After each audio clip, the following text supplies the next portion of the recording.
Hi, I'm Bobby Caplow, and I'm the director of the Extended Day Program for the Arlington Public Schools. Welcome to the Extended Day portion of the Kindergarten Information Night. This is Ben Harris, the Assistant Director of Extended Day, and we're going to run through some slides here and give you the basic information for Extended Day. First of all, you're probably wondering, what is Extended Day? Extended Day is the APS before and after school program, which provides children daily activities in a safe and secure environment before and after school while their parents or their guardians are in school, working, or disabled. The details of that: the APS staff runs the Extended Day program. All the employees are employees of APS. They are licensed. They meet the qualifications of the licensing. We have before and after school programs at every school, every elementary school, and we actually have check-in programs, a similar program at the middle schools, but of course you guys are interested in the kindergarten version. We open before school at 7 a.m. and run until school begins, and we escort the kids to their classroom. Then after school, as soon as the school day ends, we open, and we stay open until 6 p.m.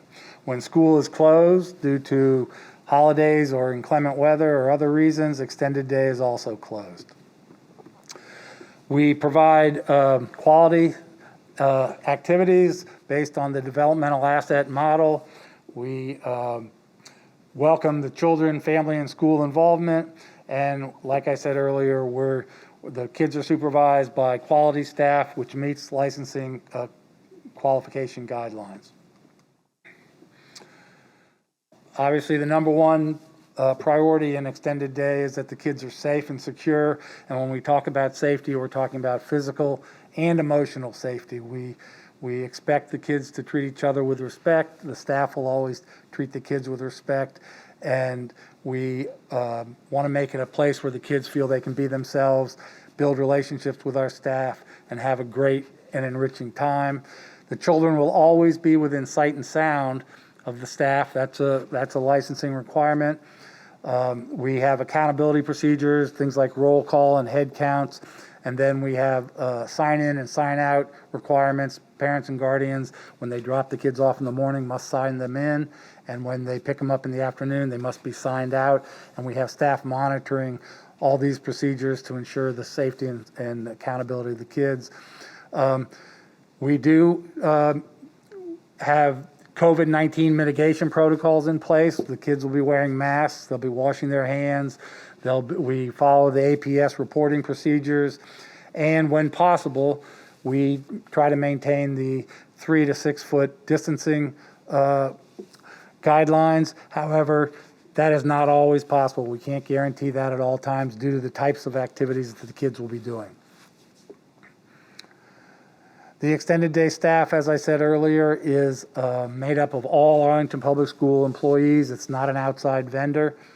The staff meets the licensing qualifications from the Virginia Department of Education now. It used to be under Social Services, and it just changed to the Department of Education. Each program has a supervisory team, a supervisor, an assistant supervisor, and some of our larger programs have what we call a team leader to provide additional administrative support. And then there's the staff of trainees and aides that make up the rest of the staff, and the number of staff is based on ratios, the staff to children ratios. We provide for our staff extensive and ongoing professional development. Throughout the year, staff's required to have at least 24 hours of professional development each year, and we far exceed that.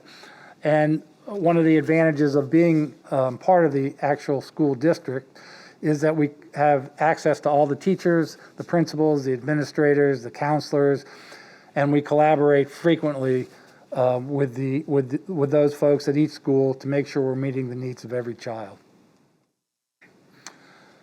The Extended Day programming, first of all, it's fun. We want the kids to have fun. We want the kids to participate based on their choices. No one has to do anything they don't want to do as far as the activities go, but the activities are enriching and interesting, and many of the activities, in fact, most of the activities are come from the ideas that the children have. The kids often even lead the activities, and we build a monthly calendar of events at each school, separate. It's not the same across all the schools, but it's based on what the kids are interested in, what they would like to do at each school. And so some of the activities include, next slide, literacy and STEM activities. We have a literacy program that meets at least a couple times a week to read stories and books and then follow up the stories with activities that relate to what they just read. And then we also have STEM activities once or twice a week at each site. We also have very creative projects, arts and crafts, and various artistic projects and endeavors. You see some of them up on the screen. But we also have music activities and dance activities in addition to the typical arts and crafts type activities. And of course, we provide both indoor and outdoor active games in the gym, out on the field, on the blacktop. And again, many of those activities are based on what the type of activities the kids like to play. And then on many occasions, we have special events. Sometimes these are on early release days where the kids, with the staff, develop large-scale, long projects, carnivals, festivals, fairs, gardening, all kinds of different projects that they enjoy and actually lead. But most of all, it's just fun. When you walk into an extended day program, the kids will be having fun. We assure you that. All right, and every day the children receive a healthy snack that's USDA approved. We have a outside vendor who brings in snack each week, and you'll be able to find the menu on our website so that you can monitor if your child has allergies, or if there's things that they shouldn't be eating based on personal beliefs. You can follow those on the menu. And we don't provide snack in the morning, but breakfast is available in the cafeteria from Food Nutrition Services. And this year that is, there's no fee to that, and we don't know in the coming year whether there'll be a fee or not, but typically there has been. All right, so every morning if you're doing morning extended day, your child needs to be signed in by you to when you drop the child off. And then in the afternoon, your child has to be signed out. So we don't allow children to meet their parents at the car. You will need to come in and sign the child out. If someone other than a parent is picking your child up, we ask that you email or call the supervisors at your child's site so that they know who's coming. At the beginning of the year, the staff will be checking your identification to make sure that you are the parent of the child. And subsequently, when somebody other than the parent is coming, we'll be checking their ID as well. So please, when you're sending someone else to pick up your child, make sure they bring their ID into the building with them. So registration is every spring, and each year parents must register their children for extended day. It will begin in May, and we'll have a lot more details on our website by April 1st, and because each year it changes slightly based on what's happening in the year, and you'll need basic information, the contact information for parents, work information to show that you qualify for extended day, or school information. We'll also need 2 emergency contacts who are within 30 minutes of the school. And this is different than what the school requires. And we have those because there are occasions when we cannot reach a parent. We need to make sure there's someone who can pick the child up in time. We'll also be asking you for information about your child's health. If there's anything we need to be aware of, whether it's medication or some modifications we need to make to activities, we'll be asking for that as well. Typically, you may have heard about the extended day wait list. Kindergarten families who register their children in the spring typically will not be placed on the wait list. At many schools, we have a separate space for the kindergartners that allows for the kids to transition as they're not accustomed to being around first through fifth graders. And so there's rarely a wait list for kindergarten students who register in the spring. If you wait until the summer and definitely into the fall, there may be a wait list, but each year we are trying hard not to have any wait lists. And so typically we have about 6 out of our 32 sites have wait lists at the beginning of the school year, and we work to hire more staff and to identify additional space to make sure we can get kids off the wait list as quickly as possible. And so, of course, each year we have different challenges with the hiring situation right now in the whole country. It's been difficult finding staff, and so it's been taking us a little longer to get kids off the wait list, but we're constantly hiring, and so hopefully we will have fewer wait lists as we move forward.